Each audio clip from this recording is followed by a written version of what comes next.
નમસ્કાર વિદ્યાર્થી મિત્રો, વિદ્યા સફર યુટ્યુબ ચેનલમાં હું રસીલા માળી આપ સર્વેનું હાર્દિક સ્વાગત કરું છું। આજે આપણે બંધારણનો જે પોલીસના સિલેબસ પ્રમાણે જે આપણે લેક્ચરો ચાલી રહ્યા છે તો એની અંદર ટોપિક નંબર 2 એટલે કે આમુખ પ્રસ્તાવના જે સૌથી મહત્ત્વનો ટોપિક છે અને આમ જોવા જઈએ તો નાનકડો જ ટોપિક છે। એની અંદરથી તમારે મુખ્ય બાબતો જે પરીક્ષાની અંદર પૂછાય છે એ યાદ રાખવાની છે, તો એ વિશે આપણે ચર્ચા કરવાની છે। એ સિવાય આજે આપણે જે ભારત દેશનું બંધારણ જે ઘડાયું છે અગાઉના લેક્ચરની અંદર જેમાં આપણે ચર્ચા કરી કે જે બંધારણની અંદર જે મુખ્ય બાબતો છે તો કયા દેશમાંથી લેવામાં આવી હતી, તો આજે આપણે એની થોડી વિગતે ચર્ચા પણ કરી લઈશું અને આમુખ પણ ભણી લઈશું। બંનેની ચર્ચા આજે કરવાની છે, તો ચાલો લેક્ચરની શરૂઆત કરીશું। સૌપ્રથમ છે આમુખ। આમુખ એટલે કે પ્રસ્તાવના। હવે આમુખનો મુખ્ય અર્થ શું થાય તો કે આપણે જો એમ સરળ અને દેશી ભાષામાં સમજવા જઈએ તો કે જ્યારે આપણે કોઈ પણ પુસ્તક વાંચવા બેસીએ એની અંદર કોઈ પણ પાઠ હોય, કોઈ પણ પ્રકરણ હોય તો એ પૂરેપૂરો પાઠ, પૂરેપૂરી વાર્તા કે પૂરેપૂરો ગદ્ય શું કહેવા માંગે છે એનું માત્ર એક જ ફકરાની અંદર, માત્ર એક જ ફકરાની અંદર એનું આખું જે સાર છે જે કહેવામાં આવે, શરૂઆતની અંદર જે રજૂ કરવામાં આવે એને શું કહેવામાં આવે છે તો પ્રસ્તાવના। ટૂંકમાં કે જે આપણે એક ફકરો જો વાંચી લઈએ તો આપણને ખબર પડી જાય કે આ પૂરેપૂરો પાઠ શું કહેવા માંગે છે, તો એવી જ રીતે આમુખ પણ એ જે પ્રસ્તાવના એ બંધારણની પ્રસ્તાવના છે કે જ્યારે આપણે આમુખ અથવા તો પ્રસ્તાવના વાંચીએ છીએ કે અમે ભારતના લોકો કરીને જે શરૂઆત થાય છે તો એ પ્રસ્તાવનાની અંદર તમે વાંચો એટલે તમને ખબર પડી જાય કે મુખ્ય એની અંદર કઈ બાબતોનો સમાવેશ કરવામાં આવ્યો છે। તો પહેલી જ બાબત છે આમુખ। આમુખનો મતલબ શું થાય તો કે પૂરેપૂરા જે વિષય છે વિષયનો જે સાર આપણને જે થોડા અંશે એમ કે કહેવામાં આવે અથવા તો એક નાનકડી બાબતની અંદર રજૂ કરવામાં આવે એને શું કહેવામાં આવે છે તો આમુખ કહેવામાં આવે છે। તો એની અંદર સૌપ્રથમ આપણે જોઈશું હવે પ્રસ્તાવનાની અંદર સૌપ્રથમ છે 13 ડિસેમ્બર 1946ના દિવસે। તો આમુખ જે છે એની શરૂઆત ક્યાંથી થઈ અને કઈ રીતે એનો ઉદ્ભવ થયો તો કે 13 ડિસેમ્બર 1946ની અંદર જવાહરલાલ નહેરુએ, JLNનો મતલબ આપણે હોય છે જવાહરલાલ નહેરુ, તો જવાહરલાલ નહેરુએ એક ઉદ્દેશ્ય પ્રસ્તાવ રજૂ કર્યો। શું કર્યો તો કે 13 ડિસેમ્બર 1946 આ તારીખ ખાસ યાદ રાખજો, એક ઉદ્દેશ્ય પ્રસ્તાવ લાવે છે। એ ઉદ્દેશ્ય પ્રસ્તાવ 22 જુલાઈ 1947ના રોજ પારિત થાય છે એટલે કે પસાર થાય છે। એ પસાર થાય છે એટલે પછી એને જ કયું શું રૂપ આપવામાં આવે છે તો કે પ્રસ્તાવના અથવા તો આમુખનું રૂપ આપવામાં આવે છે। તો જે 13 ડિસેમ્બર 1946ના દિવસે જવાહરલાલ નહેરુ જે ઉદ્દેશ્ય પ્રસ્તાવ લાવે છે અને એ 22 જુલાઈ 1947ના રોજ પારિત થાય છે, પસાર થાય છે, એને જ આગળ આવતા પ્રસ્તાવના અથવા તો આમુખનું રૂપ આપવામાં આવે છે। હવે સૌપ્રથમ જોઈશું આમુખ। તો આમુખ કયા દેશ અંદરથી લેવામાં આવે છે તો કે USA એટલે કે અમેરિકામાંથી। તો આમુખ ક્યાંથી લેવામાં આવ્યો છે તો અમેરિકાની અંદરથી, અને એની જો ભાષા આપણને પૂછે તો ક્યાંથી લેવામાં આવી છે ઓસ્ટ્રેલિયાની અંદરથી। આ ખાસ ધ્યાન રાખજો, જો આમુખ પૂછે તો USAમાંથી લેવામાં આવે છે, પરંતુ આમુખની ભાષા એવો શબ્દ જો વાપરે તો ઓસ્ટ્રેલિયામાંથી આવશે। હવે આમુખની અંદર કોનો સમાવેશ થયો છે એ આપણે જોઈ લઈશું। સૌપ્રથમ છે શક્તિનો સ્ત્રોત। હવે આમુખની અંદરથી સીધા ફેક્ટ પ્રશ્નો તો પૂછાય પરંતુ સાથે સાથે વિધાનોવાળા પ્રશ્નો પણ પૂછાય છે। તો હવે એની અંદર પ્રશ્ન પહેલો એમ કે શક્તિનો સ્ત્રોત આમુખની અંદર, શક્તિનો સ્ત્રોત અથવા તો બંધારણની અંદર શક્તિનો સ્ત્રોત કોને માનવામાં આવે છે તો કે ભારતના લોકોને, એટલે કે ભારતના લોકોમાં આ જે શક્તિનો સ્ત્રોત જે છે આમુખનો એ ભારતના લોકોમાં નિહિત છે। કઈ રીતે ખબર પડે તો કે આમુખની શરૂઆત જ ક્યાંથી થાય છે કે અમે ભારતના લોકો, ત્યાંથી શરૂઆત જ થાય છે, એટલે કે મુખ્ય બાબત કોની અંદર છે તો કે મુખ્ય શક્તિનો સ્ત્રોત કોણ છે ભારતના લોકો। ત્યારબાદ ભારતનું સ્વરૂપ કેવું કહેવામાં આવ્યું છે તો કે આમુખની અંદર શું કીધું છે તો ભારત કે કેવો છે, તો આ તમારે ક્રમ વાઇઝ બધા યાદ રાખવાના છે, ખાસ ધ્યાન રાખજો। આની અંદર ઘણી વખત ક્રમ ઉલટા સુલટું કરીને પૂછી પણ શકે, તો તમારે ક્રમ વાઇઝ યાદ રાખવાના છે। સૌપ્રથમ છે સંપૂર્ણ પ્રભુત્વ સંપન્ન, સમાજવાદી, પંથનિરપેક્ષ, લોકતાંત્રિક અને ગણરાજ્ય। આમુખની અંદર એના માટે કયા શબ્દો વાપરવામાં આવ્યા છે તો કે સૌપ્રથમ શું કીધું છે કે ભારત એક કેવો દેશ છે તો કે સાર્વભૌમ, સમાજવાદી, બિનસાંપ્રદાયિક, લોકતંત્રાત્મક અને પ્રજાસત્તાક। ખાસ ધ્યાન રાખજો, આમુખની અંદર એનો શું ઉલ્લેખ કરવામાં આવ્યો છે, સૌપ્રથમ કયો શબ્દ આપવામાં આવ્યો છે, ભારત કેવો છે તો કે સાર્વભૌમ, સમાજવાદી, બિનસાંપ્રદાયિક, લોકતંત્રાત્મક અને પ્રજાસત્તાક છે। આ પણ ધ્યાન રાખજો 5 શબ્દ। તો ભારતનું સ્વરૂપ જો પૂછે તો 5 રીતે। ત્યારબાદ છે ભારતના નાગરિકને સૌપ્રથમ તો ન્યાય, સ્વતંત્રતા અને સમાનતા એ કેટલા પ્રકારની છે એ પણ જોઈ લેવાનું. સૌપ્રથમ છે ન્યાય. ન્યાય કેટલા પ્રકારનો છે? તો 3 પ્રકારના. તો આમુખની અંદર 3 પ્રકારના ન્યાયનો ઉલ્લેખ કરેલ છે: સામાજિક, આર્થિક અને રાજકીય. ખાસ ધ્યાન રાખજો, એની અંદર ધાર્મિક આવતો નથી, ધાર્મિકનો સમાવેશ થતો નથી, ખાસ ધ્યાન રાખજો.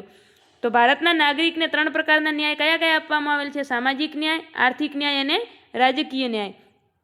ત્યારબાદ છે સ્વતંત્રતા. તો કે 5 પ્રકારની સ્વતંત્રતા આપવામાં આવેલ છે. કેટલા પ્રકારની? 5 પ્રકારની. કઈ કઈ છે? તો કે વિચાર, અભિવ્યક્તિ, વિશ્વાસ, ધર્મ અને ઉપાસનાની સ્વતંત્રતા. તો કે વિચારની સ્વતંત્રતા એટલે કે વિચાર કરી શકે, એની અભિવ્યક્તિની સ્વતંત્રતા છે, વિશ્વાસ કરવાની સ્વતંત્રતા, ધર્મ પાળવાની, પ્રચાર પ્રસાર કરવાની સ્વતંત્રતા અને ઉપાસના. તો વિચાર, અભિવ્યક્તિ, વિશ્વાસ, ધર્મ અને ઉપાસનાની સ્વતંત્રતા છે. અને સમાનતા કેટલા પ્રકારની છે? તો કે 2 પ્રકારની સમાનતાનો ઉલ્લેખ કરવામાં આવેલ છે. કઈ 2 પ્રકારની? તો કે પ્રતિષ્ઠા અને અવસર એટલે કે તક અને અવસર, તક અને પ્રતિષ્ઠાની સમાનતા એટલે પ્રતિષ્ઠા અને અવસરની સમાનતા. ત્યારબાદ છે અન્ય. તો કે એકતા અને અખંડિતતા શબ્દ વાપરવામાં આવે છે. કઈ? એકતા અને અખંડતા શબ્દ વાપરવામાં આવેલ છે. ત્યારબાદ આમુખની અંદર કઈ તારીખનો ઉલ્લેખ કરવામાં આવે છે તે પણ ખાસ ધ્યાન રાખજો. આમુખની અંદર માત્ર એક જ તારીખનો ઉલ્લેખ છે. કયો?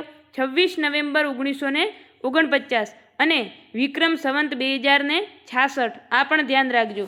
તો આમુખની અંદર જો આપણને પૂછે કે કઈ તારીખનો ઉલ્લેખ કરવામાં આવે છે તો કે 26 નવેમ્બર 1949. શા માટે આ તારીખ? તો કે 26 નવેમ્બર 1949ના દિવસે જે બંધારણ આપણું છે એ બનીને તૈયાર થયું હતું. જો ખાસ ધ્યાન રાખજો, બંધારણ બનીને તૈયાર થયું હતું, અમલમાં આવ્યું નહોતું. અમલમાં ક્યારે આવ્યું છે? 26 જાન્યુઆરી 1950ની અંદર. તો 26 નવેમ્બર 1949ની અંદર બંધારણ બનીને તૈયાર થાય છે. એટલા માટે 26 નવેમ્બરને કયા દિવસ તરીકે ઉજવવામાં આવે છે? તો બંધારણ દિવસ, સંવિધાન દિવસ અથવા તો કાયદા દિવસ તરીકે ઉજવવામાં આવે છે. તો આ પણ ખાસ ધ્યાન રાખજો. તો આમુખની અંદર એટલી બધી બાબતોનો સમાવેશ કરવામાં આવ્યો. તો આમુખની અંદર આટલી વસ્તુ છે કે શક્તિનો સ્ત્રોત કોને માનવામાં આવે છે? તો કે ભારતના લોકોને. ત્યારબાદ જે ભારતનો સ્વરૂપ શું છે? તો કે સાર્વભૌમ, સમાજવાદી, બિન સાંપ્રદાયિક, લોકતાંત્રાત્મક અને પ્રજાસત્તાક. ત્યારબાદ છે ભારતના નાગરિકને 3 પ્રકારના ન્યાય, સામાજિક, આર્થિક અને રાજકીય, 3 પ્રકારના ન્યાય આપવામાં આવ્યા છે. 5 પ્રકારની સ્વતંત્રતા છે. કઈ? વિચાર, અભિવ્યક્તિ, વિશ્વાસ, ધર્મ અને ઉપાસના. ત્યારબાદ 2 પ્રકારની સમાનતા છે, પ્રતિષ્ઠા અને અવસરની સમાનતા. અને એકતા અને અખંડિતતા શબ્દ પણ વાપરવામાં આવેલ છે. અને માત્ર એક જ તારીખનો ઉલ્લેખ કરવામાં આવે છે. કઈ? 26 નવેમ્બર 1949. તો આટલી વસ્તુ તમારે ધ્યાને રાખવાની છે. હવે આપણે શબ્દોની સમજૂતી જોઈ લઈએ કે સૌપ્રથમ આપણને શબ્દ આમુખની અંદર આપ્યો છે. ભારતનું જે સ્વરૂપ છે એની અંદર સૌપ્રથમ શબ્દ છે સાર્વભૌમ. સાર્વભૌમનો અર્થ શું થાય છે? તો કે ભારત જે છે એ આંતરિક અને બાહ્ય રૂપથી કેવું છે? તો કે સ્વતંત્ર છે, સંપૂર્ણ પ્રભુત્વ સંપન્ન. આનો મતલબ શું? તો કે ભારત જે પોતા ભારત ઉપર પ્રભુત્વ કોણ ધરાવે છે? તો કે ભારત પોતે. કોઈ પણ વિદેશી જે છે એ વિદેશી કોઈ પણ પ્રભાવ નથી. એટલે કહેવાનો મતલબ કે કોઈ વિદેશી જે છે એના કબજામાં ભારત નથી. એનું સાર્વભૌમ એટલે કે ભારત આંતરિક અને બાહ્ય રૂપથી કેવો છે? તો કે સ્વતંત્ર છે. ભારત વિદેશ નીતિનું નિર્માણ સ્વયં કરશે. એટલે ભારતની વિદેશ નીતિ જે છે એ વિદેશ નીતિનું નિર્માણ ભારત સ્વયં કરશે. કોઈ પણ બીજો દેશ એની અંદર હસ્તક્ષેપ કરશે નહીં. ત્યારબાદ છે સમાજવાદી. સમાજવાદીનો અર્થ શું છે? તો કે સરકાર સંસાધનોનો સમાન દ્રષ્ટિથી વિતરણ કરશે. સમાજવાદી એટલે કે બધાને સમાન અવસર. સરકાર સંસાધનો જે છે સમાન દ્રષ્ટિથી એટલે કે બધા પ્રત્યે સમાન વ્યવહાર, સમાન વિતરણ કરશે. ત્યારબાદ છે પંથ નિરપેક્ષ. પંથ નિરપેક્ષ એટલે કે શું? તો કે ધર્મ નિરપેક્ષ જે કહેવાય છે. આનો મતલબ કે ભારતનો પોતાનો કોઈ જ અંગત ધર્મ નથી. ખાસ ધ્યાન રાખજો. એટલે ભારત કેવો છે? તો ધર્મ નિરપેક્ષ દેશ છે. બધા જ ધર્મોને સમાન પાળવાની સ્વતંત્રતા એટલે કે બધા જ ધર્મોને સમાન પાળવાની અને પ્રચાર પ્રસાર કરવાની સ્વતંત્રતા છે.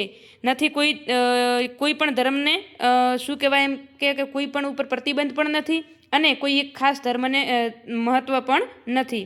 તો એ પણ ખાસ ધ્યાન રાખજો. ત્યારબાદ છે લોકતંત્ર એટલે કે લોકશાહી જે શબ્દ છે તો એનો અર્થ શું થાય છે? તો કે લોકોનું, લોકો માટે અને લોકો વડે ચાલતું શાસન એટલે લોકશાસન, લોકશાહી કે લોકતંત્ર. જનતા દ્વારા ચૂંટાયેલા લોકો જ શાસન કરી શકશે એટલે કે એને લોકતંત્ર કહેવામાં આવે. ત્યારબાદ છે ગણતંત્ર અથવા તો કે પ્રજાસત્તાક. તો ઘણી વખત આજે 26મી જાન્યુઆરી છે જ્યારે બંધારણ અમલમાં આવે છે અને આપણે કયા દિવસ તરીકે ઉજવીએ છીએ? તો કે પ્રજાસત્તાક અથવા તો ગણતંત્ર દિવસ તરીકે. તો આનો અર્થ શું થાય છે? તો કે રાષ્ટ્રીય અધ્યક્ષ કેવા હશે? તો કે ચૂંટાયેલા હશે. વંશાનુગત હોય ને. અહીંયા ખાસ ધ્યાન રાખજો, ઘણા જણને અહીં ભૂલ થઈ જાય છે. શું ખબર છે? પ્રજાસત્તાક અને લોકતંત્ર આ બંનેના અર્થમાં. પ્રજાસત્તાક, પ્રજાઈ એટલે બધાને એવું થાય કે લોકો એટલે કે લોકો વડે ચાલતું શાસન. ના, પ્રજાસત્તાકનો મતલબ એવો છે કે રાષ્ટ્રીય અધ્યક્ષ ચૂંટાયેલા હશે કે નહીં એ ખાસ. તો કે રાષ્ટ્રીય અધ્યક્ષ અહીં કેવા હશે? તો કે ચૂંટાયેલા હશે. એમનું શાસન વંશાનુગત હશે નહીં. જોકે આમ જોવા જઈએ તો એક દ્રષ્ટિએ આપણને સમાન લાગે, પરંતુ પરીક્ષાની અંદર જો પૂછાય તો આ બંને વચ્ચેનો જે ડિફરન્સ છે એ ખાસ ધ્યાને રાખવાનું. લોકશાહીનો મતલબ અથવા તો લોકતંત્રાત્મકનો મતલબ શું છે? તો કે લોકોનું, લોકો વડે ને લોકો માટે ચાલતું જે શાસન છે એને લોકશાસન, લોકશાહી કહેવામાં આવે છે. એટલે કે જનતા દ્વારા ચૂંટાયેલા લોકો જ શાસન કરશે. અને એની અંદર શું છે? તો પ્રજાસત્તાક જે છે એટલે કે રાષ્ટ્રીય અધ્યક્ષ કેવા હશે? તો કે ચૂંટાયેલા હશે, વંશાનુગત હશે નહીં. ત્યારબાદ અમુક તથ્યો જોઈ લઈએ. તો કે પ્રસ્તાવનામાં ભારત શબ્દનો ઉલ્લેખ કેટલી વાર કરવામાં આવ્યો છે? તો કે 2 વખત. આ ખાસ ધ્યાને રાખજો. પ્રસ્તાવનામાં ભારત શબ્દનો ઉલ્લેખ 2 વખત કરવામાં આવેલ છે. ન્યાય જે છે એ 3 પ્રકારના છે, સ્વતંત્રતા 5 પ્રકારની છે અને સમાનતા કેટલા પ્રકારની છે? તો 2 પ્રકારની છે. એ પણ આપણે જોઈ લીધું. કયા કયા 3 ન્યાય હતા? તો આપણે જોયા કે રાજકીય, આર્થિક અને બીજું સામાજિક. આ 3 પ્રકારના ન્યાય હતા. 5 પ્રકારની સ્વતંત્રતા હતી, વિશ્વાસ, ધર્મ, ઉપાસના અને 5 પ્રકારની સ્વતંત્રતા કઈ કઈ હતી જોઈ લઈએ. આપણે આગળ હાલ ચર્ચા કરી દીધી છે કે વિચાર, અભિવ્યક્તિ, વિશ્વાસ, ધર્મ અને ઉપાસના. તો એ પણ ધ્યાન રાખજો. ત્યારબાદ છે સમાનતા 2 પ્રકારની. કઈ કઈ છે? તો કે પ્રતિષ્ઠા અને અવસરની સમાનતા. હવે જે આમુખ છે એ બંધારણનો ભાગ છે કે નહીં? મુખ્ય પ્રશ્ન અહીં થાય છે. શું? તો કે જે આમુખ છે એ બંધારણનો ભાગ છે કે નહીં? તો કે વર્તમાનમાં તો આમુખ એ બંધારણનો ભાગ છે. જો તમને પ્રશ્ન પૂછે કે વર્તમાનમાં આમુખ બંધારણનો ભાગ છે કે નહીં, તો શું આવશે? યસ, વર્તમાનમાં આમુખ એ બંધારણનો ભાગ છે. પરંતુ શરૂઆતમાં બંધારણનો ભાગ નહોતો. જ્યારે બંધારણ અમલમાં આવ્યું એ વખતે આમુખ એ બંધારણનો ભાગ નહોતો. ત્યારબાદ 1960ની અંદર બેરુબાડી કેસ આવે છે. કયો કેસ આવે છે? તો બેરુબાડી કેસ આવે છે 1960ની અંદર. 1960માં બેરુબાડી કેસ આવે છે. એમાં પણ શું કહેવામાં આવ્યું કે આમુખ એ બંધારણનો ભાગ નથી. ખાસ ધ્યાન રાખજો. 1960ની અંદર બેરુબાડી કેસ આવે છે. એની અંદર કહેવામાં આવ્યું કે આમુખ એ બંધારણનો ભાગ નથી. પરંતુ કેશવાનંદ ભારતી કેસ એપ્રિલ 1973 એટલે કે 24 એપ્રિલ 1973ની અંદર કેશવાનંદ ભારતી કેસ જે છે એની અંદર સુપ્રીમ કોર્ટે ચુકાદો આપ્યો કે આમુખ એ બંધારણનો ભાગ છે અને તેમાં સુધારો પણ કરી શકાય છે. આ પણ ધ્યાન રાખજો. તો કેશવાનંદ ભારતી કેસની અંદર આમ કહેવા જઈએ તો કે જે ઇતિહાસની મોટામાં મોટી જે બેન્ચ કહેવાય છે બંધારણના ઇતિહાસની અંદર, તો એ કઈ હતી? કેશવાનંદ ભારતી કેસ, જેમાં 13 જજોની બેન્ચ બેસે છે અને એની અંદર એક ઐતિહાસિક ચુકાદો આપે છે બંધારણની જે અંદર છે. તો શું કહે છે કે આમુખ એ બંધારણનો ભાગ છે અને તેમાં સુધારો પણ થઈ શકે છે. તો આ પણ ખાસ ધ્યાન રાખજો. વર્તમાનની અંદર જો પૂછે તો આમુખ એ બંધારણનો ભાગ છે. હવે આમુખની અંદર એકવાર સંશોધન પણ થયેલ છે. કેટલી વાર? માત્ર એક જ વાર. જો પ્રશ્ન પૂછે કે આમુખની અંદર કેટલી વાર સંશોધન થયેલ છે, તો માત્ર 1 વખત. ક્યારે? 42મો બંધારણીય સુધારો 1976ની અંદર આમાં સુધારો થાય છે અને આ સુધારા દ્વારા આમુખની અંદર 3 શબ્દો જોડવામાં આવે છે. કયા કયા? તો કે સમાજવાદ, પંથનિરપેક્ષ અને અખંડિતતા. પંથનિરપેક્ષ એટલે કે ધર્મનિરપેક્ષ. તો સમાજવાદ, પંથનિરપેક્ષ અને એકતાની સાથે સાથે અખંડિતતા શબ્દ પણ જોડવામાં આવે છે. આ ખાસ ધ્યાન રાખજો. તો પ્રશ્ન એવો પૂછાય કે આમુખની અંદર કેટલી વખત સુધારો કરવામાં આવેલ છે? તો 1 વખત. કયો સુધારો છે? તો 42મો બંધારણીય સુધારો 1976. અને આમુખની અંદર શું ફેરફાર કરવામાં આવ્યો હતો? તો કે 3 શબ્દ ઉમેરવામાં આવ્યા હતા. કયા કયા? તો કે સમાજવાદ, પંથનિરપેક્ષ અને અખંડિતતા. આ પણ ખાસ ધ્યાન રાખજો. હવે આપણે જોઈશું કે આમુખ જે છે તો આમુખને અમુક જે મહાન વ્યક્તિઓએ છે એણે અલગ અલગ પ્રકારની ઓળખ આપી છે. તો જે ઠાકુરદાસ ભાર્ગવ જે છે એણે બંધારણની આત્મા કીધું છે. જે ઠાકુરદાસ ભાર્ગવ છે એણે આમુખને બંધારણની આત્મા કીધું છે. કેમ મુનશી છે એણે બંધારણની જન્મકુંડળી કીધું છે અને એને પાલકીવાળા જે છે બંધારણનું ઓળખપત્ર કીધું છે અને અર્નેસ્ટ બાર્કર જે છે એણે બંધારણની કુંજી કીધું છે. ત્યારબાદ છે અલ્લાદી કૃષ્ણસ્વામી અય્યર જે છે એણે દીર્ઘકાલીન સ્વપ્નનો વિચાર. તો હવે આપણે આને યાદ કઈ રીતે રાખવાનું? તો તમારે સૌએ આ રીતે યાદ રાખવાનું કે સૌ પ્રથમ છે ઠાકુરદાસ. કોણ છે? ઠાકુરદાસ. ઠાકુર એટલે કૃષ્ણ ભગવાન આવ્યા. તો કે ઠાકુર જે છે ઠાકુરની આત્મા. શું યાદ રાખવાનું? ઠાકુરની આત્મા. આવી રીતે તમારે યાદ રાખવાનું છે. ઠાકોરની આત્મા છે. ત્યારબાદ જે મુનશી છે એ પોતાની જન્મકુંડળી જ જોતા હોય. મુનશી એટલે આપણે જે તમે હાલ જે જૂની મૂવીની અંદર કે અથવા એની અંદર જૂના સમયની અંદર જોતા હશો ને, તો એ જે પેલા જે એકાઉન્ટ લખવાવાળાની જે હતા ને મુનશી કહેવામાં આવતા, જે મુનશી હતા, તો એ શું કરતા કે લોકોની આમ જોવા જઈએ ને તો કે જન્મકુંડળીઓ જ કાઢતા કે આને આટલામાં રાખો, આને આટલામાં રાખો, એ રીતે. તો મુનશી કહે તો કે જન્મકુંડળી કોણ કાઢે છે? તો કે મુનશી. આત્મા કોની છે? તો કે ઠાકુરની આત્મા, મુનશીની જન્મકુંડળી. ત્યારબાદ જે પાલખીવાળા છે એ પોતાનો પરિચય આપે. શું આપે છે? પરિચય. શું, કઈ રીતે? કે હું પાલખીમાં બેઠો છું. શું કહે છે? હું પાલખીમાં બેઠો છું, એવો પરિચય આપે છે. તો પરિચય પત્ર અથવા તો ઓળખપત્ર કેને કહેવામાં આવે? એને પાલખીવાળાએ શું કીધું છે? બંધારણનું ઓળખપત્ર. એટલે પાલખીવાળા શું કરે? પોતાની ઓળખ આપે છે, પોતાનો પરિચય આપે છે. એ યાદ રાખવાનું. પાલખીવાળા શું કરે? પોતાની પાલખીનો પરિચય આપે. ત્યારબાદ છે અર્નેસ્ટ બાર્કર. એ શું છે? તો કે કુંજી. તો બેંકની જે ચાવી છે, બેંકની અંદર શું મુખ્ય તો તાળો અને ચાવી જ યાદ રાખવાના હોય, કારણ કે જો એ ન હોય તો પૈસા લૂંટાઈ જાય. એ રીતે તો તમારે આ રીતે યાદ રાખવાનું છે કે બાર્કર એટલે બેંક, બેંક એટલે કે બેંકની કુંજી. ત્યારબાદ છે અલ્લાદી કૃષ્ણ સ્વામી અય્યર. તો અય્યર જે છે એ શું કરે? તો કે બબીતાના સપના જોવે. તો જેઠાલાલની અંદર જે અય્યર આવે છે, અય્યર શું કરે? બબીતાના સપના જોવે. તો દીર્ઘકાલીન સ્વપ્નનો વિચાર કે તો અલ્લાદી કૃષ્ણ સ્વામી અય્યર. તો આ દરેકની તમને શોર્ટ ટ્રીક કીધી છે, આ પણ તમારે ધ્યાને રાખવાની છે. જે લેક્ચર જોશે એને ખૂબ ફાયદો થશે કે ઠાકુરની આત્મા, મુનશી બધાની જન્મકુંડળી કાઢે, પાલખીવાળા પોતાનો પરિચય આપે, બેંકની અંદર કુંજી એટલે કે ચાવી હોય, અને ત્યારબાદ છે અય્યર જે છે એ શું કરે? તો કે સપના જોવે. તો આટલી બાબત તમારે ધ્યાને રાખવાની છે.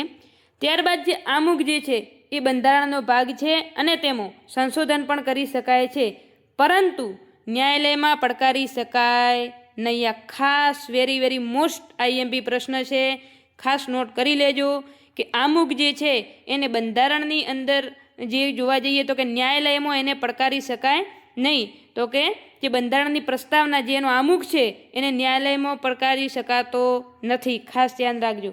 તો હવે એ ઉપરથી આપણે એક બીજી બાબત પણ જોઈ લઈશું કે કોને ન્યાયાલયની અંદર ન પડકારી શકાય. તો કે ડીપીએસપી એટલે કે રાજ્ય નીતિના માર્ગદર્શક જે સિદ્ધાંતો જે ભાગ 4ની અંદર આવશે, જે આપણે ભણવાના બાકી છે. એ ડીપીએસપી, એફડી એટલે કે ફંડામેન્ટલ ડ્યુટી એટલે કે મૂળભૂત ફરજો, અને આમુખ. તો ડીપીએસપી, મૂળભૂત ફરજો અને આમુખ આ ત્રણેયને ન્યાયાલયમાં પડકારી શકાતા નથી, પરંતુ ફંડામેન્ટલ રાઇટ એટલે કે જે એફઆર છે, આ એફઆર અને એફડીમાં ખાસ ધ્યાન રાખજો. એફડી એટલે કે ફંડામેન્ટલ ડ્યુટી એટલે કે મૂળભૂત જે ફરજો છે એને ન્યાયાલયમાં ના પડકારી શકાય, પરંતુ જે મૂળભૂત અધિકાર છે એને ન્યાયાલયની અંદર પડકારી શકાય છે. તો એ પણ ખાસ ધ્યાને રાખજો. ત્યારબાદ છે 26 નવેમ્બર કયા દિવસ તરીકે ઉજવવામાં આવે છે? તો બંધારણ દિવસ. હવે એ સિવાય એક વાક્ય બીજું પણ નોટ કરી લેજો, જે આપણે આગળ લખાવેલું નથી, પરંતુ હાલ હું તમને લખાવી દઉં છું કે એની અંદર તમારે એક વસ્તુ યાદ રાખવાની છે કે જે આમુખ છે એ પૂરેપૂરો કેટલા વાક્યોની અંદર અથવા તો કેટલા ફકરાની અંદર લખેલો છે એ જો બધું પૂછે આવી રીતે પ્રશ્ન, તો આમુખ જે છે માત્ર ને માત્ર એક વાક્યની અંદર લખેલો છે. ખાસ ધ્યાન રાખજો. આમુખ જે છે માત્ર એક વાક્યની અંદર એનો સમાવેશ કરવામાં આવ્યો છે. તમે બંધારણની ચોપડી ખોલી અને આમુખ એકવાર જોઈ લેજો, અથવા તો જીસીઆરટી ધોરણ 9ની અંદર આમુખ આપણને આપેલ છે, એકવાર વાંચજો. તમને વચ્ચે ક્યાંય પણ પૂર્ણ વિરામ જોવા મળશે નહીં. એટલે કે આમુખ કેટલા વાક્યની અંદર લખાયેલું છે? તો એક જ વાક્યની અંદર. તો અહીં આપણે આમુખ ટોપિક પૂરો થાય છે. આમુખની અંદર એટલી જ બાબતો હતી. એકવાર તમે ફરીથી લેક્ચર જોઈ અને એને લખી દેજો અને રિવિઝન કરી દેજો, તો તમને ફટાફટ યાદ રહી જશે. હવે આપણે જોવાનું છે ભારતીય બંધારણના વિદેશી સ્ત્રોત. એટલે એ પણ આપણે સાથે સાથે ટોપિક લઈ લઈએ, એટલે કે લેક્ચર પણ થોડું થઈ જાય અને તમારે આ ટોપિક પણ કવર થઈ જાય. હવે ઘણા વિદ્યાર્થીઓ હવે કહેતા હશે કે અમારે કે પોલીસના સિલેબસની અંદર કે ભારતીય બંધારણના વિદેશી સ્ત્રોત એવું તો કે ક્યાંય ઉલ્લેખ આપેલું પણ નથી, પરંતુ તમને જે બંધારણનો ઉદ્ભવ, વિકાસ અને લાક્ષણિકતાઓ જે ટોપિક આપ્યો છે, તો એ અને સાથે સાથે તમને જેટલા પણ ટોપિક આપ્યા છે, હવે ચલો હું તમને ઉદાહરણ લઈને સમજાવું કે દાખલા તરીકે તમને અમુક ટોપિક આપ્યો, તો હવે અમુકની અંદરથી એ લોકો એવો તો પ્રશ્ન પૂછી જ શકે ને આ અમુકને કયા દેશના અંદરથી લેવામાં આવેલ છે, તો એ અમુકની અંદર એ પ્રશ્ન થઈ ગયો ને. તો આવી રીતે આ બધા જ જે તમારા સિલેબસની અંદર છે એના જ પ્રશ્નો છે. તો આ પણ તમારે ખાસ જરૂરી છે, કારણ કે લગભગ દરેક પરીક્ષાની અંદર આનામાંથી પ્રશ્ન હોય જ છે કે કોઈ પણ કોઈ પણ એક્ઝામ હોય તો કે એની અંદર એ પ્રશ્ન હોય છે કે જે ભાઈ આ વિષય અથવા તો આ જે ટોપિક છે એ કયા દેશમાંથી, કયા દેશના બંધારણમાંથી લેવામાં આવ્યું છે. હમણાં તાજેતરની અંદર STI 2026ની અંદર 4 જાન્યુઆરી 2026માં જે STIની પરીક્ષા યોજાઈ પ્રિલિમ્સની, તો એની અંદર પણ પ્રશ્ન પૂછાઈ ગયો છે. એક વિદેશી સ્ત્રોતનો જ કંઈક પ્રશ્ન હતો, ઓસ્ટ્રેલિયાની અંદરથી લેવામાં આવેલ છે. એ પ્રકારનું કંઈક પ્રશ્ન હતું, મને ખાસ યાદ નથી. તો એ લગભગ મોટાભાગે દરેક પરીક્ષાની અંદર પ્રશ્નો પૂછાતા હોય છે. તો સૌ પ્રથમ છે આપણે બ્રિટન, ઇંગ્લેન્ડ અથવા તો UK જે કોઈ, તો એના અંદરથી આપણે શું વસ્તુ લેવામાં આવી છે, કોનો આપણે સમાવેશ કર્યો છે આપણા બંધારણની અંદર. તો સૌપ્રથમ આપણી જે સંસદીય શાસન પ્રણાલી છે, સંસદીય શાસન પ્રણાલી કોની અંદરથી લેવામાં આવેલી છે તો કે બ્રિટનમાંથી. ત્યારબાદ છે કાયદાનું શાસન એટલે કે રૂલ ઓફ લો, કોની અંદરથી લેવામાં આવ્યું છે તો કે બ્રિટન. ત્યારબાદ કાયદા સમક્ષ સમાનતા, એકલ નાગરિકતા, મંત્રીમંડળ પ્રણાલી એટલે કે કેબિનેટ સિસ્ટમ છે એ, સંસદીય વિશેષાધિકાર એટલે કે એમપીનો મતલબ શું તો કે મેમ્બર ઓફ પાર્લામેન્ટ પાસે વિશેષાધિકાર અનુચ્છેદ 105 મુજબ. અને ત્યારબાદ છે દ્વિસદનીય એટલે કે દ્વિગૃહીય જે વ્યવસ્થા છે લોકસભા અને રાજ્યસભાવાળી એ. તો આટલી વસ્તુ તમારે હવે જુઓ કઈ રીતે યાદ રાખવાનું. સૌ પ્રથમ છે સંસદીય શાસન પ્રણાલી, તો એ તો આપણને ખબર છે ઓલરેડી બધાને કે ભાઈ બ્રિટનની અંદર કે બધા એ લોકો આપણે શરૂઆતમાં ભારત ઉપર રાજ કરતા હતા, તો આપણે જે સંસદ શાસન પ્રણાલી છે કોની અપનાવેલી છે તો બ્રિટનની જ અપનાવેલી છે. ત્યારબાદ છે કાયદાનું શાસન, તો આપણે એ રીતે યાદ રાખવાનું કે બ્રિટનવાળા શું કરતા, આપણા ઉપર કાયદો જમાવીને બેઠા હતા, એટલે એ ઉપરથી આપણે કાયદો પણ શીખી લીધું. ત્યારબાદ છે કાયદા સમક્ષ સમાનતા, એટલે એ લોકો આપણી સાથે સમાનતા રાખતા ન હતા, કારણ કે એ લોકો જે કાયદા કરતા એમાં મુખ્ય કોનો ફાયદો રહેતો હતો કે બ્રિટિશરો હતા એમનો ફાયદો રહેતો.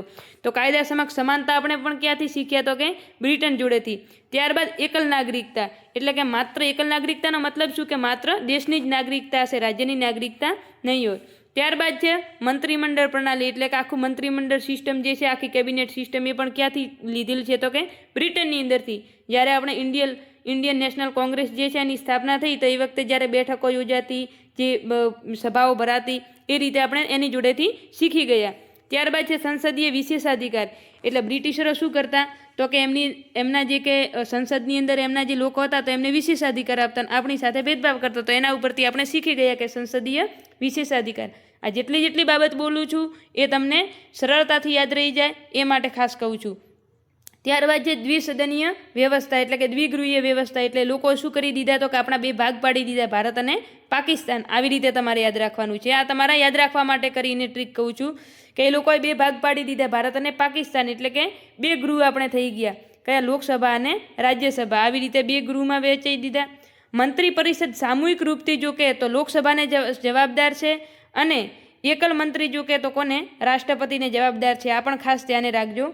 મંત્રી પરિષદ સામૂહિક રૂપથી લોકસભાને જવાબદાર છે અનુચ્છેદ 75(3) મુજબ, અને એકલ મંત્રી જે છે એ રાષ્ટ્રપતિને જવાબદાર છે અનુચ્છેદ 75(2) મુજબ. એ પણ ધ્યાન રાખજો.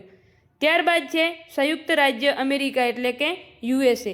હવે USA જોડેથી આપણે શું લીધું તો કે સૌપ્રથમ છે વિશ્વનો સૌથી જૂનો લોકતંત્ર અથવા તો બંધારણ જેને કહેવામાં આવે, વિશ્વનો સૌથી જૂનો બંધારણ જો કહેવામાં આવે તો કયો છે, કોનો છે, અમેરિકાનો. અને વિશ્વનો સૌથી લાંબો બંધારણ અને સૌથી લેખિત અને લાંબો બંધારણ કહે તો કોનો છે, ભારતનો છે. સૌથી જૂનો પૂછે તો USAનો, અને સૌથી મોટું અથવા લાંબુ પૂછે લેખિતમાં તો કોનું આવશે, ઇન્ડિયાનું. માત્ર 7 અનુચ્છેદ. જુઓ અમેરિકાની અંદર એનું જે બંધારણ છે એની અંદર કેટલા અનુચ્છેદ છે તો માત્ર ને માત્ર 7 અનુચ્છેદ છે. છોકરાઓ કહેતા હશે આપણા ભારતના બંધારણ જે છે એની અંદર કેટલા છે તો કે 395 અનુચ્છેદ છે, એની જગ્યાએ 7 જ અનુચ્છેદ રાખ્યા હોત તો આપણે હવે યાદ રાખવામાં તકલીફ તો ના પડત. માત્ર કેટલા અનુચ્છેદ યાદ રાખવાના હોત તો કે 7 અનુચ્છેદ જ યાદ રાખવા પડત. પણ હવે આ તો આગળના ઘડવાવાળે ઘડી દીધું. ત્યારબાદ હવે આપણે USAની અંદરથી શું બાબતો લીધેલ છે તો કે સૌપ્રથમ છે મૂળભૂત અધિકારો. શું છે મૂળભૂત અધિકારો? તો મૂળભૂત અધિકારો જે છે આપણે ક્યાંથી લીધેલ છે તો કે USAની અંદરથી. કયા અનુચ્છેદ તો કે અનુચ્છેદ 12 કરી અને 35 વચ્ચે જેનો સમાવેશ કરવામાં આવે છે તે તો મૂળભૂત અધિકારો આપણે અમેરિકા જોડેથી લીધા છે. ત્યારબાદ હાલ આપણે જોયું કે આમુખ જે છે આમુખ પણ કોની અંદરથી લીધેલ છે તો અમેરિકાની અંદરથી, પરંતુ આમુખની જો ભાષા પૂછે તો કઈ આવશે, ઓસ્ટ્રેલિયા આવશે. તો મૂળભૂત અધિકારો અમેરિકા જોડેથી. સ્વતંત્ર ન્યાયપાલિકા, ન્યાયિક પુનરાવલોકનનો સિદ્ધાંત, ઉપરાષ્ટ્રપતિનો પદ, હાઈકોર્ટ અને સુપ્રીમ કોર્ટના ન્યાયાધીશોનું પદ પરથી દૂર કઈ રીતે થવું અથવા તો કઈ રીતે એને દૂર કરવા, અને રાષ્ટ્રપતિ પર મહાભિયોગ. આ તમામ વસ્તુ આપણે કોની જોડેથી લીધેલ છે તો કે અમેરિકા જોડેથી. તો હવે આને કઈ રીતે યાદ રાખવું? તો કે જે અમેરિકા છે હાલ તમે જોઈ રહ્યા છો શું, તો કે ટ્રમ્પનો જે વર્ચસ્વ છે એ તમે જોઈ રહ્યા છો. તો એના ઉપરથી તમારે યાદ રાખવાનું કે જે ટ્રમ્પ ધીમે ધીમે શું કરે તો કે બધા જે દેશો છે એની જોડેથી એમના અધિકારો છીનવી રહ્યો છે કોઈક ને કોઈક પ્રકારે. હમણાં તાજેતરમાં ઇઝરાયલ જે છે એને, તો ટૂંકમાં કહેવાનો મતલબ કે બધાને શું કરે છે તો કે કંઈક ને કંઈક બાને દરેક જોડેથી કંઈક ને કંઈક છીનવાની કોશિશ કરે છે. એટલે કે મૂળભૂત અધિકારો કોની જોડેથી લીધા તો કે અમેરિકા જોડેથી. પછી શું કરે છે તો કે સ્વતંત્ર ન્યાયપાલિકા. તો જુઓ અમેરિકાની અંદર જે છે ન્યાયપાલિકા મજબૂત છે, તો એના જે સ્વતંત્ર ન્યાયપાલિકા, તો સ્વતંત્ર ન્યાયપાલિકા પણ આપણે કોની જોડેથી લીધેલ છે તો અમેરિકા જોડેથી. ત્યારબાદ ન્યાયિક પુનરાવલોકનનો સિદ્ધાંત, એટલે કે કોઈ પણ કાયદો બનાવો અથવા તો કોઈ પણ સુધારો કરો તો એની અંદર ફરીથી ન્યાયાલય એના ઉપર ચકાસણી અથવા તો જાંચ કરી શકે છે. એને કહેવામાં આવે છે ન્યાયિક પુનરાવલોકન, એટલે કે ફરીથી અવલોકન કરી શકે, જેને જ્યુડિશિયલ રિવ્યૂ કહેવામાં આવે છે. અનુચ્છેદ કયો છે તો કે 13. ત્યારબાદ છે ઉપરાષ્ટ્રપતિનો પદ. જુઓ આ તો ડાયરેક્ટ આ રીતે પણ તમને પૂછી દે કે ન્યાયિક પુનરાવલોકનનો સિદ્ધાંત કયા દેશની અંદરથી લેવામાં આવેલ છે તો સંયુક્ત રાષ્ટ્ર અમેરિકા એટલે કે યુએસએમાંથી. ડાયરેક્ટ આવું પણ પૂછી દે કે અનુચ્છેદ 13 જે છે એ કયા દેશમાંથી લેવામાં આવેલ છે તો, અથવા તો 13ની અંદર જે ઉલ્લેખ છે એ બાબત કયા દેશમાંથી લેવામાં આવેલ છે તો યુએસએ. એ પણ ધ્યાન રાખવાનું. ત્યારબાદ છે ઉપરાષ્ટ્રપતિનો પદ. તો આપણે તો માત્ર રાષ્ટ્રપતિનો પદ, તો ઉપરાષ્ટ્રપતિનો પદ કે તો કોની જોડેથી લેવામાં આવ્યો છે અમેરિકાની અંદરથી. ત્યારબાદ છે હાઈકોર્ટ અને સુપ્રીમ કોર્ટના મુખ્ય ન્યાયાધીશ છે, અથવા તો હાઈકોર્ટ અને સુપ્રીમ કોર્ટના જે ન્યાયાધીશો છે એને પદ ઉપરથી કઈ રીતે દૂર કરવા. તો એ જે પ્રક્રિયા છે ક્યાંથી લેવામાં આવી છે તો અમેરિકાની અંદરથી. અને રાષ્ટ્રપતિ ઉપર મહાભિયોગ જે છે એ પ્રક્રિયા ક્યાંથી લેવામાં આવી છે તો એ પણ અમેરિકાની અંદરથી. તો આ વાત ખાસ યાદ રાખજો કે મહાભિયોગ શબ્દ જે છે બંધારણની અંદર, આ મહાભિયોગ જે શબ્દ છે એ માત્ર ને માત્ર કોના માટે વપરાય છે તો રાષ્ટ્રપતિ માટે વપરાય છે. હવે એક વાત ખાસ ધ્યાન રાખજો કે ઘણી જગ્યાએ આપણને આપેલું હોય છે કે જે સુપ્રીમ કોર્ટના મુખ્ય ન્યાયાધીશ છે અથવા હાઈકોર્ટના મુખ્ય ન્યાયાધીશ છે તો એના ઉપર મહાભિયોગ જેવી પ્રક્રિયા. તો એનો મતલબ એવો કે રાષ્ટ્રપતિને જે રીતે દૂર કરવામાં આવે છે એ પ્રકારે, એટલે કે મહાભિયોગ જેવી પ્રક્રિયા આવે છે, મહાભિયોગ નથી આવતો, ખાસ ધ્યાન રાખજો. તો મહાભિયોગ શબ્દ માત્ર ને માત્ર કોના માટે વપરાય છે તો રાષ્ટ્રપતિ. અને મહાભિયોગ દ્વારા કોને દૂર કરી શકાય છે તો રાષ્ટ્રપતિને. બાકીના જે છે અમુક તો એને મહાભિયોગ જેવી પ્રક્રિયા આવશે, નહીં કે મહાભિયોગ. એ ખાસ ધ્યાન રાખજો. તો અનુચ્છેદ 61 મુજબ રાષ્ટ્રપતિ ઉપર મહાભિયોગ લગાવી શકાય છે. ત્યારબાદ આવે છે આયર્લેન્ડ. હવે આયર્લેન્ડની અંદર સૌ પ્રથમ છે ડીપીએસપી એટલે ભાગ કયો છે 4, અનુચ્છેદ 36 થી 51. ડીપીએસપીનો મતલબ શું થાય છે તો કે રાજ્યનીતિના માર્ગદર્શક સિદ્ધાંતો. શું થાય છે તો કે રાજ્યનીતિના માર્ગદર્શક સિદ્ધાંતો.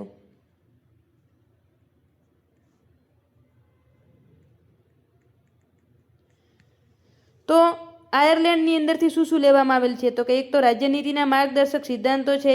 ત્યારબાદ રાષ્ટ્રપતિની જે ચૂંટણી છે એ ચૂંટણીની પ્રક્રિયા જો કહેવામાં આવે તો ક્યાંથી લેવામાં આવેલ છે તો આયર્લેન્ડમાંથી. એટલે કે અનુચ્છેદ 54 નહીં પરંતુ અનુચ્છેદ 55.